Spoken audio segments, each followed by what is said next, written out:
Welcome back to the second edition of the India Development Debate tonight, our special series right here at ET Now, where we put the spotlight on the jobs debate. It surely isn't a job well done by the Modi government, despite the Prime Minister's promise of creating 10 million new jobs every year. India's track record in the past 4 years has been abysmal. Just around 4 lakh jobs were created in fiscal year 17 across key sectors like manufacturing, IT, construction and trade. In fact, jobless growth is one of the biggest criticisms against the Modi government as it completes 4 years in office, although the centre says most new jobs have been added in the form of entrepreneurs. Much to the Modi government's relief, data collated by the Chief Statistical Office shows unemployment rate dropped from around 10% to 5.9% in the past 2 years. One thing is for sure, as the countdown begins for 2019 general elections, rising unemployment will be one of the main rallying points for the opposition parties, which are busy cobbling up the non-BJP alliances. Team Modi completes 4 years in office.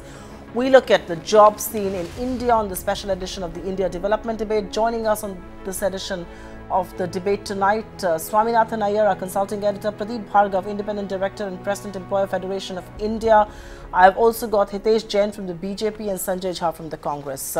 This is a very, very important discussion. This is a discussion on jobs and the future of this country. And so I will urge the politicians, especially on this show, to keep it simple, to keep it cool, and to not intervene when either of them are speaking. Let's not make this partisan. Let's try and put solutions on the table. Swami, I'm going to begin with you. There is so much of data that's being quoted on job, whether there is joblessness or whether jobs are being created, that at one level you're suddenly very confused. And I'm tempted to ask you, the number of statistics that are being now quoted seem to suggest, is the government in denial over the job crisis? No, the fact is that, this is not a country where everybody is in a 9-to-5 job. And agriculture is not done from 9 to 5. So the Western concept of employment really does not apply to rural India, which is 70% of India. So I mean, this in itself creates all kinds of issues. It's further complicated by the lack of data and by the fact that the main source recently, the Center for Monitoring Indian Economy, which does regular surveys, is not a government organization, and there are issues about its coverage. But I would say first, therefore, get away from the data. Get away from the data to the overall picture. If you see that there is these huge agitations by the Patels in Gujarat, who are traditionally not really keen on government service, and yet you found Hardik Patel able to attract more people than any Gujarat chief minister. You found that in a small town like Amroha, it applied for a few jobs for sweeper. 14,000 applications came, including MBAs and engineers, for a job of sweeper. So when you get away from the data to these other stories, it is very, very clear that there is a desperate demand for regular jobs, which is not being met. Next, let's come to the data itself. As I said, there are different sources. Ghosh and Ghosh had a particular new methodology depending on the various sources like the Employees Provident Fund and so on. From that, it's one thing I think is very clear. It would appear that the rate of formalization of the economy is improving. There are more formal sector jobs being created. There is a problem in this because, again, for instance, in the case of the PF, right, if you had 19 workers, they were not counted, and if you got a 20th worker, then all 20 are counted. Yes, so that's some problem. But let me just say that as far as the data are concerned, formal jobs have been improving. Okay. But it would appear that in rural areas and in construction, there is a massive... Okay, Mr. Bhargav, I'm going to come to you. Right, Swami. Mr. Bhargav, I'm going to come to you. Surjit Bhalla, member PMEAC, says India created 15 million jobs. Niti Ayog's Vice Chairman Rajiv Kumar says India created 6.7 million jobs. His predecessor Panagaria said India has only 7 million job seekers every year. Does this alone signal how hopelessly unreliable our jobs data is? What we perhaps need is reliable, real-time, single-source data, which we just don't have, and that makes the entire debate totally meaningless, does it not, Mr. Bhargav? Absolutely. In fact, you forgot CMI had in the same trail of Surjit Bhalla all the way had come down to a number of 1.5 lakhs. Honestly, Supriya, if I was to ask to look for a job or a look for a correct data on job, I might get the job first and may not be able to get the correct data on job. The reality is, on a serious note, there is utter confusion in this thing, and the whole this entire energy on job data came up after candidate Modi had talked about 1 crore job a year.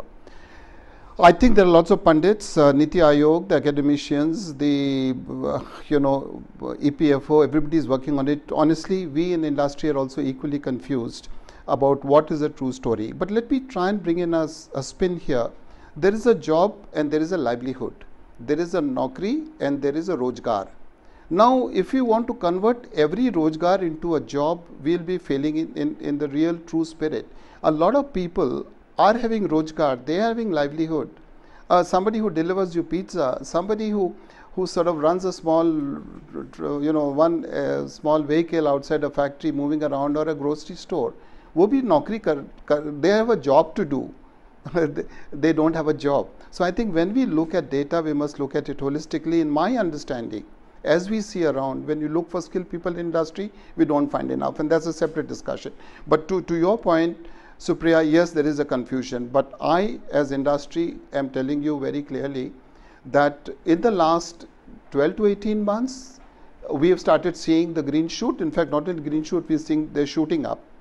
Nobody takes job. People look for demand, investment, and then comes job. All right. I think and that's the one we must acknowledge. Right. Mr. Bhargav, I'll come to you in just a bit on that last bit that you said, but the latest EPFO data, and Sanjay Jha, this one's for you. The latest EPFO data suggests that India created 40 lakh new jobs during the 7-month period ending March this year, with 6.13 lakh jobs being created in March as against the 5.89 lakh in February. Now, this seems to suggest there is no crisis at all.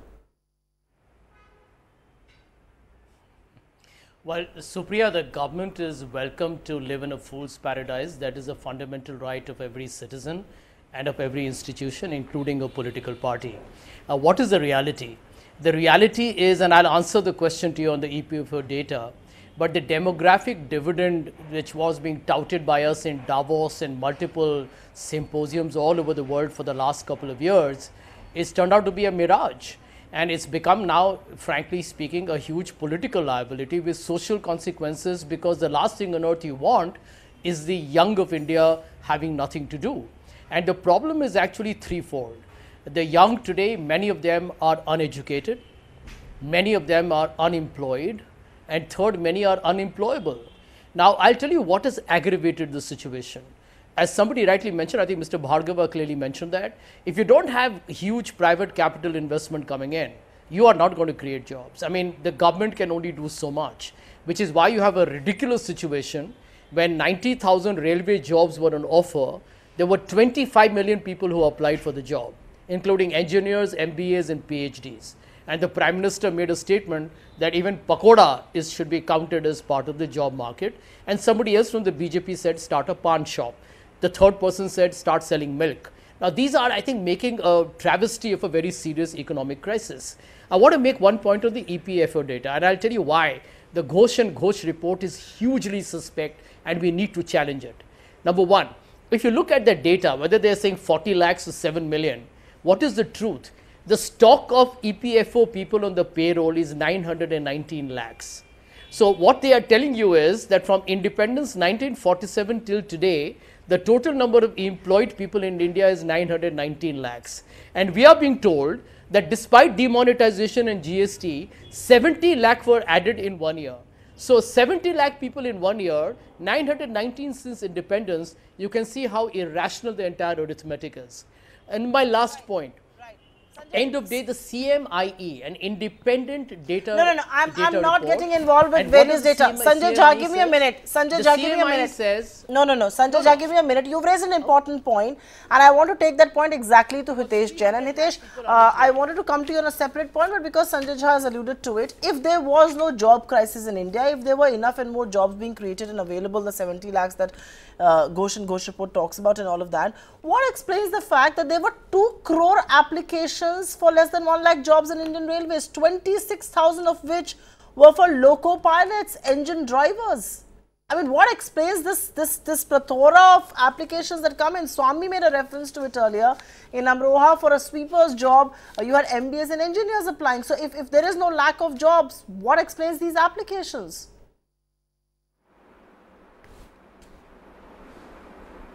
Supriya, I want to answer your question in two parts. Sure. And it is very important that to answer your question, I have to cite certain data. And I am going to cite the data not of the government bodies, not the EPFO and all. I am going to cite the data, the latest data of NASSCOM and Naukri. Now, NASSCOM has come with a report on the employment and jobs in January 2018. And according to the NASSCOM report, 1 crore 40 lakhs new jobs have been created. In IT BP sector, 5 lakhs. In automotive, around 19 lakhs. In retail sector, around 65 lakhs. And in textile and apparel sector, 54 lakhs. Now, there is one more data that has also come, that is the report of Naukri, who is saying that on year, 14% growth has been seen in the job sector. Now, if you want to shrug aside the data, let's forget the data also, because there has been a lot of this thing, whether what kind of data we have, quality, quantity. Now, let's forget the data. Let's come at the realistic thing. What is happening? Let's take the aviation sector details. Now, in 2013-14, close to 3.5 crore passengers were flying. This year, close to 7 crore passengers are flying. So, 7 crore passenger flying, no capacity increases, airports there is a rush. There are new stores that are coming. We do not see people and all. So, aviation sector 7 crore people have double number of people are flying. But okay, let's take no jobs are increasing. Then let's come to the highway. In the PM this Gram Sadak Yojana itself, 130 kilometer roads are being constructed as against 65. But assuming 130 kilometer where people are constructing, let's ignore PMGSY also. Right. Now let's come to railway. The capacity of doubling the line has been increased. Right. New lines are being put up. No. In electricity also, Hitesh, transmission lines exposure have right. increased. Electrification is happening. Hitesh Saubhagya Yojana is happening. All Hitesh, these people, where people are required, machines are there, Right. robots are there. Right. Where are people working, Supriya? Hitesh, no, absolutely. You're raising an important point, but I have a follow-up question to you, because I do want to move towards the formalization. One second, Hitesh. I want to talk more about, you're quoting sectors. I want to talk more about the formalization of the economy. Now, a question to you, Hitesh Jain, is, does payroll data signal job creation or job formalization? Niti Aayog's own assessment and own report in 2017 stated that the additions to EPFO data set do not represent new jobs and only indicate formalization of jobs. So my question really is this job creation or job formalization that we are talking about? Hitesh Jain. Okay, now I will give you one more example. Sure. Now in Mudra, we have distributed 11.5 crore loans has been given without collateralization. Now all these Ubers and all which you are seeing, Ola which you are seeing, this were all there in 2004. I don't think Uber has come now. It has been there from 2004 to 2014. They have got Uber. That time Ola came. All these people who are getting into self-employment, 11.8 crore women got separate loans. 3.5 new entrant got the loans under the Mudra. I think they are all blowing up. Nobody is doing anything. So it is just like, this is like, job formalization as people say. But about 11.5 crore, nobody disputes. That data is there, but who cares? People say that these are just the numbers that are thrown out. So I think it is for the people to visualize when 11.5 crore people have been given the loan under these things. The working has been happening on the capacity increase. Retail sector is growing. GST numbers are showing increase and everything. So there has to be something that is happening on the ground. There is something that is happening. Or is it something that all these numbers are in the air? Okay, not all numbers are in the air, and Hitesh Jain from BJP says there has to be something that's happening on the ground. You can't ignore everything. Hitesh, you made a clarion. You made your point there. Not everything is up in the air. There is something that's happening on the ground. Mr. Bhargav, is it possible that job growth? Hitesh, you've spoken. Please let me come in. I think Hitesh Jain is making a broad point of there is something that's happening, and why we can't ignore it completely. Mr. Bhargav, is it possible that job growth in the formal sector is being offset by job losses in the informal sector?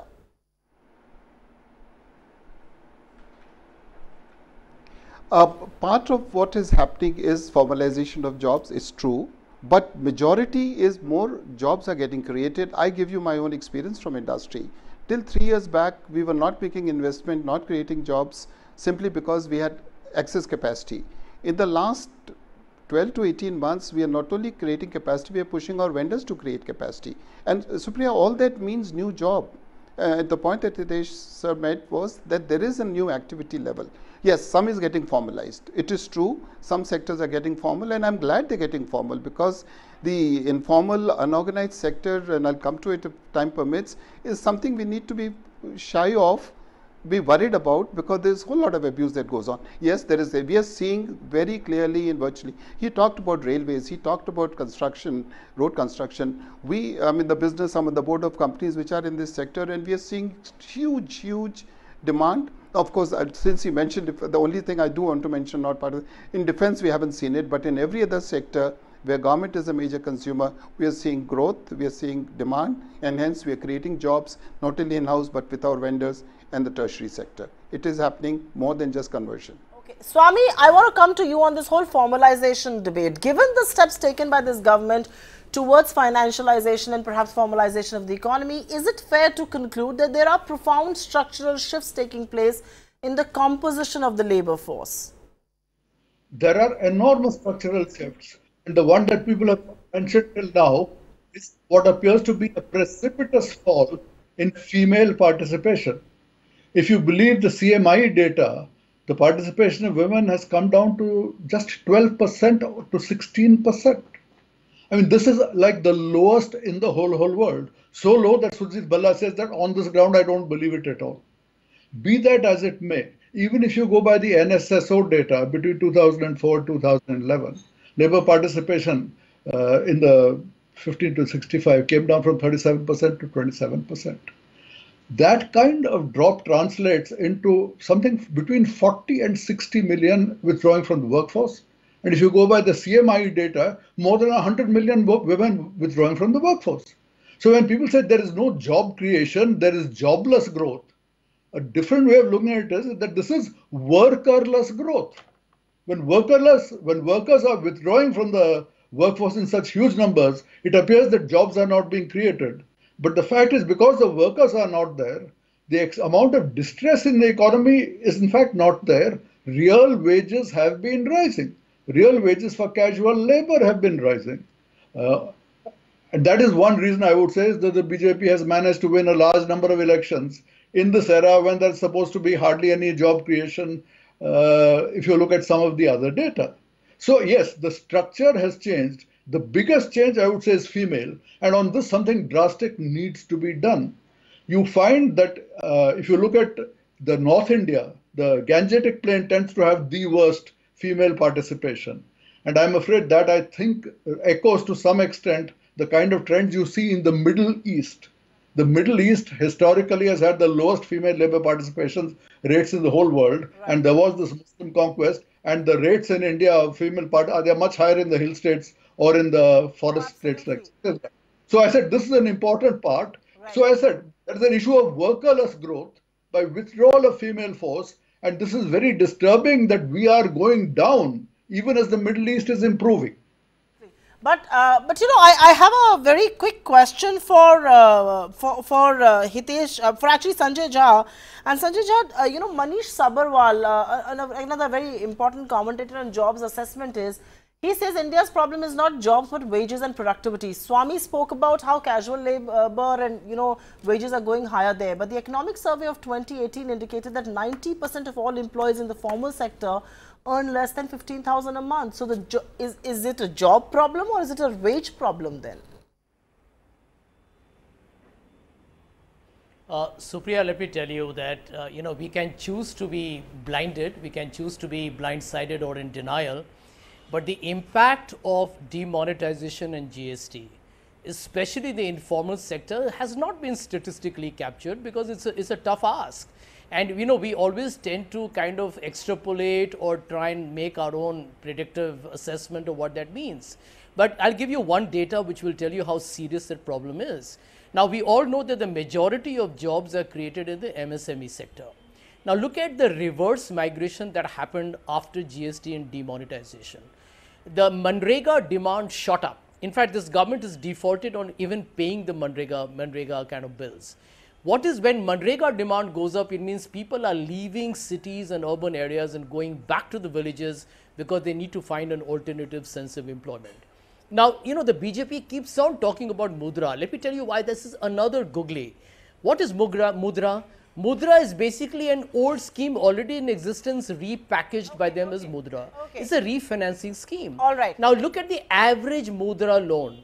An average Mudra loan is around 41,000 rupees. If an entrepreneur says you or me borrow 41,000 rupees in Mudra, are we going to be hiring 2 or 3 people 41,000 rupees? What are you going to pay them? So, I mean, this is nothing but kite flying. And I honestly believe that if the government of Mr. Modi wants to believe that formalization of jobs I've just got the last 4 minutes on the show. Good luck to them. Okay, I just got the last 4 minutes on the show. Request each one of you to be extremely brief so that I can take 4 questions around the table. Mr. Bhargav, let me come to you. The job crisis isn't really unique to India. It seems to be a global phenomena, and it will only get accentuated once the real impact of automation really kicks in, artificial intelligence. Do we have levers? Do we have issues?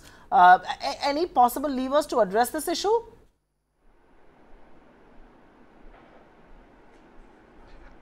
I think the organized large-scale sector has no choice but to move in the direction of what you refer to as Industry 4.0.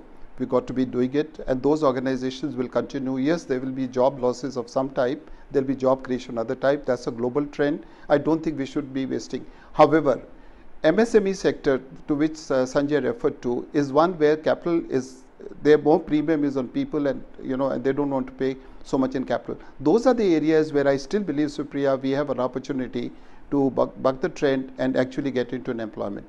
Large organizations setting up an automobile plant will possibly go into all the stuff that you just talked about, because they have to be competitive, they have to be productive. I personally believe that I'm taking the googly away and doing a straight batting here.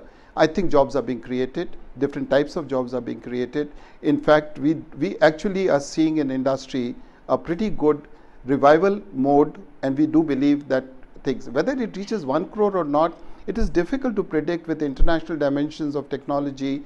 Mr. Trump says buy America. Mr. Bhargav, I'm sorry, I'll have to cut you short there, but I will have to go across to Hitesh Jain on this note. I'm sorry, I'm running very thin on time here. Hitesh Jain, coming to you. A lot of experts believe out there that the solution lies in taking painful steps in reforming India's labour markets. A relook at the Industrial Disputes Act, create conditions for the industry to hire at will. These are obviously very tough decisions, and which is why the government hasn't taken them. Will the government have the wherewithal to do so in the last 1 year of its tenure? Because, I know, and you can't get away by saying this is a state subject. This needs to be done for those jobs to be created.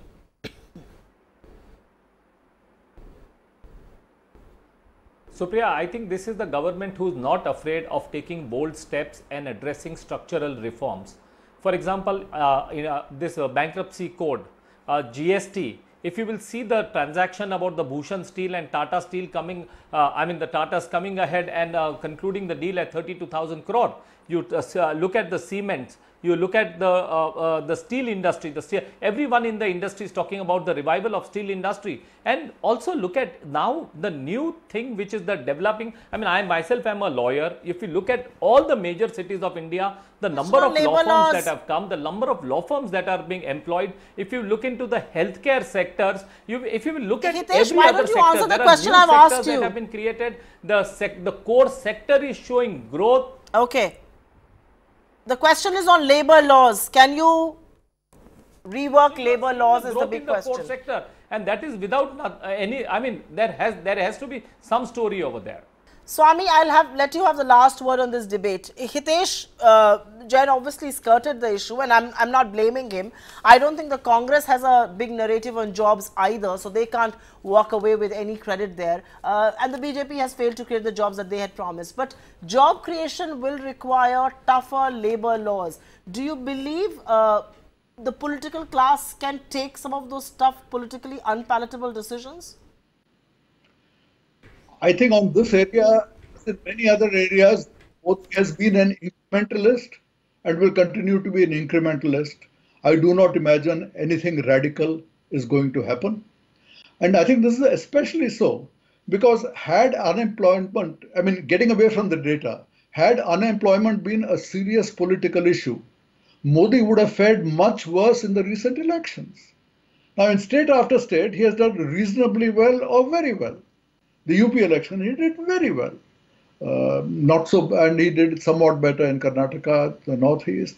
So, if you look at that totality of the situation, whatever may be the employment situation, whatever the drawbacks, enough is being done on the employment side that Modi is still able to win elections on a very substantial scale. So, on the one hand, I would indicate a lack of extreme distress, even though there are certainly considerable pockets of the educated unemployed. Okay. There are considerable pockets of the educated unemployed in this country, but like Swami says, we wonder if that is an electoral issue or not. Mr. Modi will have to perhaps face the test in 2019.